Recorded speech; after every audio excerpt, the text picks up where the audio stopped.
Direktorat Jenderal Bea dan Cukai DJBC Sulawesi Bagian Selatan menggagalkan peredaran jutaan batang rokok ilegal di Sulawesi Selatan. Rokok tersebut diduga diperuntukkan bagi pekerja migran.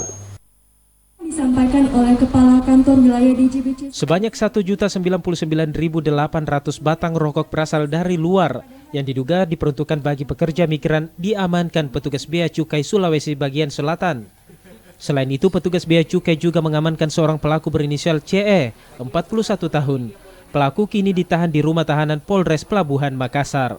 Barang bukti rokok tersebut diindikasikan berasal dari luar negeri karena kemasannya menggunakan huruf kanji. Rokok ini diindikasikan impor ya dari luar, semuanya pakai huruf Cina dan ditujukan untuk para pekerja tambang yang warga negara asing WNA yang bekerja di tambang-tambang yang jumlahnya cukup banyak dan mungkin mereka belum terbiasa dengan rokok kita, dia masih menikmati rokoknya sendiri gitu. Oleh karena itu mereka masih mencoba untuk mengimpor dengan cara seperti ini.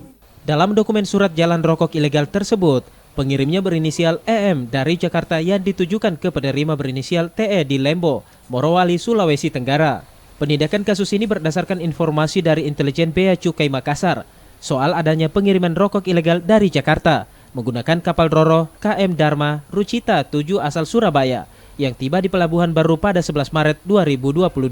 Total nilai barang bukti ditaksir sebesar lebih dari 1,2 miliar rupiah dengan potensi kerugian negara sebesar 900 juta rupiah lebih.